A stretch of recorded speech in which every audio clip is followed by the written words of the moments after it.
Good evening, good evening. Hello, my friends. Who's out there? Tell me if you're out there. Drop a line in the chat. It's the holidays. The holidays are here. We cannot deny it. Got my holiday lights behind me. See those? I am excited that we're just like, I guess, 10 days out from Christmas, and New Year's is coming up. And for those who celebrate Hanukkah, Kwanzaa, it's a time of festivity for all of us because we get some extra time off. And let's see, have you been going to any holiday potlucks? Well, today I'm going to be presenting my holiday hummus, which is basically my regular hummus, zhuzhed up for a holiday party to make it a little more festive. So I'm going to do that, and we're going to talk about friendships, and we're going to talk about friendships, the sticky side of friendships. So holiday hummus, sticky friendships. This is what we're talking about today. So welcome, and let me know. Let's see who's here. Drop a line in the chat. Tell me where you're tuning in from. And why don't you also tell me if you've been overindulging the last week or so with any holiday treats. I know that the peppermint bark has been calling my name at the store, and I've resisted. But maybe it's because I've been tempted by so many other things. So let me know if you've been overdoing it like I have. So food, a favorite topic, and it's also kind of very evocative. They say that smell is the most, it's one of the strongest senses in terms of evoking memories, right? So there's sometimes when I step off the plane in India, which I only visit there every, 2 to 5 years, but there's this smell. And wow, it brings back a rush of memories when I just step off the plane. So like that, food has a similar kind of memory sparking element. And today's hummus, actually, every time I make it, I think of the person who gave me that recipe. And this is a lead into my conversation. But maybe first we should talk about the hummus ingredients. So if you'd like to make it along with me, you can, because it's super easy, super easy, and super delicious. I promise you, this is like a foolproof recipe. I've made it for like 20 years. Basic ingredients include garbanzo beans. Okay, one can of garbanzo beans. Then you got, and let me hear. I'm going to do this for you tahini. I'm going to show you the recipe real quick after I get off here. Lemon juice, garlic, and salt and cumin. That's pretty much it. But let's go ahead and look at. I can put this up for you. There you go. In case I forgot anything there. Yeah, garbanzo beans, garlic, tahini, lemon juice, cumin, salt. Oh, and a little olive oil. That is an important thing that you add after you spread it out on the platter. So have that handy. I also have my handy dandy little blender. This is like my go-to. It's really easy versus my Vitamix, which is humongous. I've found that this little guy is perfect for this recipe. So let's start making it. I'll show you. The hardest part is like grabbing the stuff out of my fridge and scraping the stuff out of the tahini jar. Which is actually, it gets really thick towards the bottom, where I am. So I have to put that on my shopping list, and I've already measured it out. The garbanzo beans, you just I strain a little bit of the liquid out because you don't want it to be too I guess loose. So I actually usually dump out like a half inch of the liquid, but I leave some in because it actually makes it much easier to blend it. If it's too thick, then it gets this, because this guy, the tahini, see how it's like thick like peanut butter?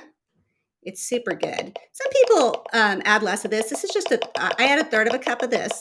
You can add like a 1/4 cup. Some people don't add it at all, but I actually very much like the tahini. So there's tahini and usually I just use the same measuring cup and dump in the lemon juice. But this time I squeezed out the lemon juice into a separate bowl. You can also use the stuff from the bottle. This time I actually had some lemon sitting around, so I did that. Then I chopped up a little bit of garlic, just 1 clove. 1 clove goes a long way, and it's the perfect amount. I usually use a larger clove because I like everything a little bit strong. But, if you're not a huge garlic fan, use a small clove. Then we got salt, a half spoon. I think that's about a half.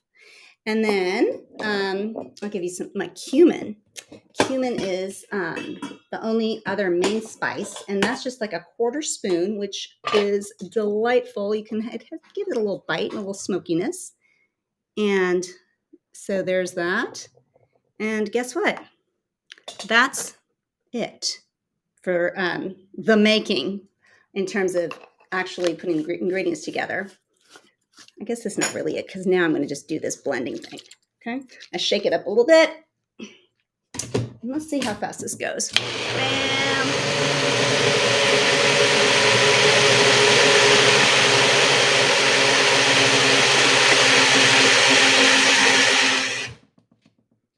Et voila. That's it, babe. That's it. It's easy, easy, easy, easy. So good. I promise you, this is like the best recipe ever. And what I like about it is, since I've been going to these holiday parties, and of course you got the cookies, you got the sweeties, and you got the candy canes and all that stuff, I like a little savory in between. And so hummus is a great savory item. And then all you need to do is add it.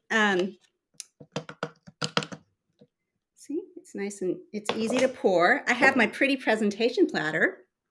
Isn't that cute? I got that. I don't know. I think I got that from France or something. And I pour it in. Okay. I'm trying to try not to pour it onto.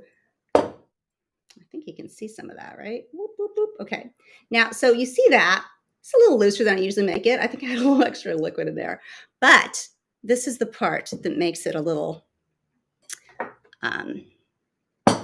festive. So, who can identify this little puppy? Actually, slice it in half. Maybe this will give you more of a clue. Who knows what that is? Anyone know? It is, wow. That's right. It's pomegranate. Good job, Charles. Oh my goodness. Oh, and I see others who already identified that. So guess what, guys? I actually bought a pomegranate, sliced it in half. I use this thing called the Google to find out a fast way to de-seed this, because it used to intimidate me.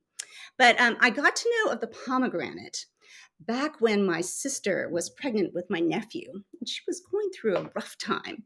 And someone said, for nausea, the pomegranate pith is very, very good.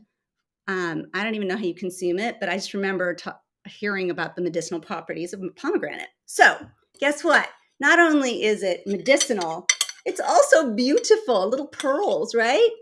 And guess what? You add this little sprinkle,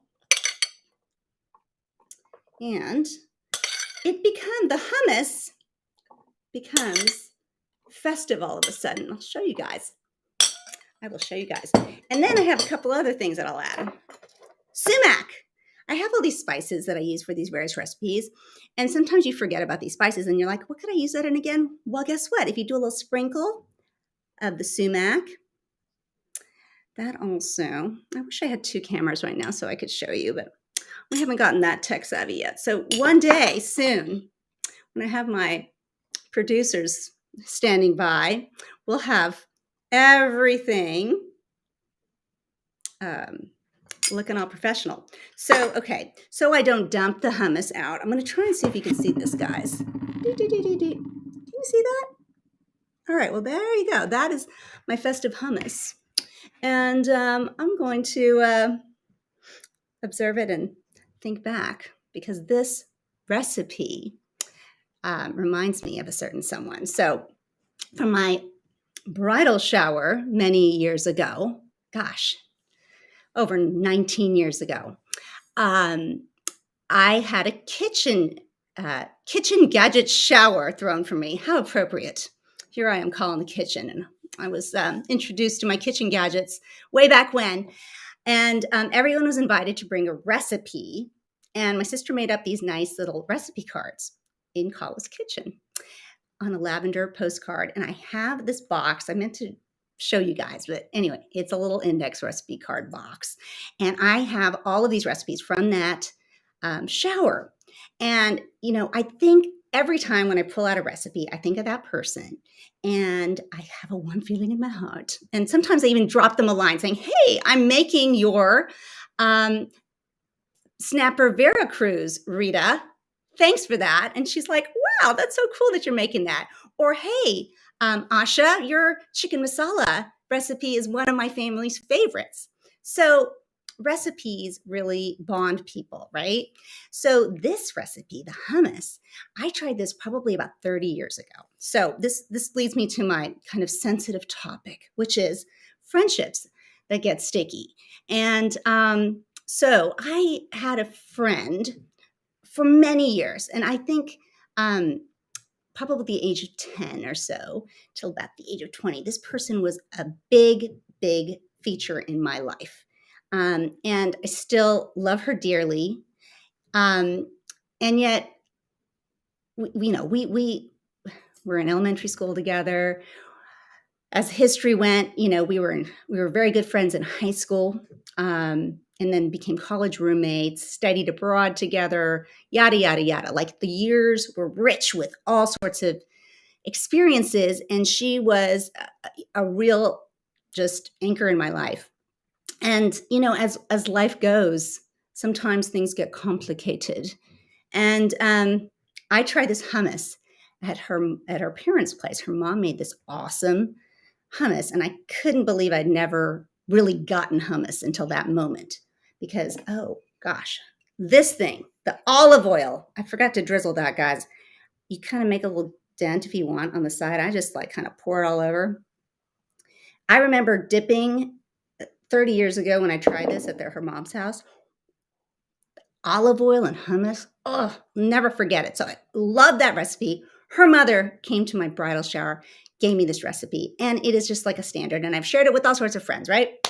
So every time I make this hummus, I think back to the friendship. And, last time I did an episode with my friend Kelly, and we also spoke about friendships, about keeping long distance friendships alive. And one of the tips that we had was about intention and sharing the intent on both sides to really make the friendship, a priority. So I think that, you can look at the other side of that and say, if both people aren't in the same place and able to give the same amount to keep a friendship strong despite the distance, then oftentimes, people grow apart. And, there's no blame. It just is one of those things that happens. And I guess, even though it's been a long time since I've been in touch with this friend, every time I have this dish, I think of her, I think of her family, and I have a lot of gratitude for all of the rich experiences that we had together. And I think about all of the adventures, and I think even, maybe there's one day that we can reunite, because I have a strong belief that if it's meant to be, then, it will be. And even if it isn't, then you can really cherish the moments that you had together. And I can kind of relive every time I try the hummus, or, there are other things that we, of course, experience together. Those memories really help sustain and keep that friendship alive and kind of fresh and pure. And that keeps that person close to my heart, even though we aren't in in touch much anymore. So I want to ask you about your friendships and who maybe you can think about who in your life that you might have lost touch with, but you eat a certain food and you think, wow, this reminds me of that person. So drop a line in the chat. Let me see who's here today. Well, Miss Kelly's back. Well, thanks, Kelly. She's telling me, let's see what Kelly says. She thinks of um, this hummus recipe is the one I passed on to her. And guess what? Thanks for thinking of us when you have that hankering for hummus. I'd love to hear from others. Who else is on and going to share with me? Charles, thank you. Charles likes the look of this hummus, and I'd like to hear more about what you guys are maybe thinking about with this the reflections that happen around the holidays.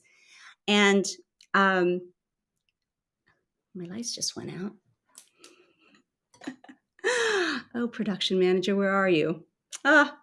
Well, when the light goes out of the friendship, that doesn't mean the light can't be in your heart, right? Okay. So I hope that this reflection about friendship makes you think back with some fondness about whoever has maybe left your life and that you think, intention is necessary. Indeed, I think that we do need to intend to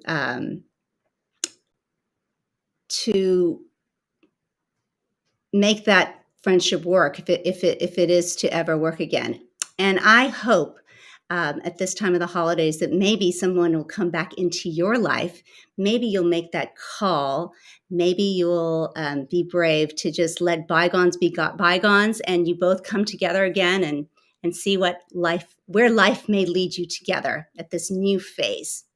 So I'm going to wrap this episode up to remind you that friendships are a key part of taking care of yourself. When you can take care of yourself well, you can take care of others even better. And I want to also remind you that we are doing our featured cause of the month, which remains to be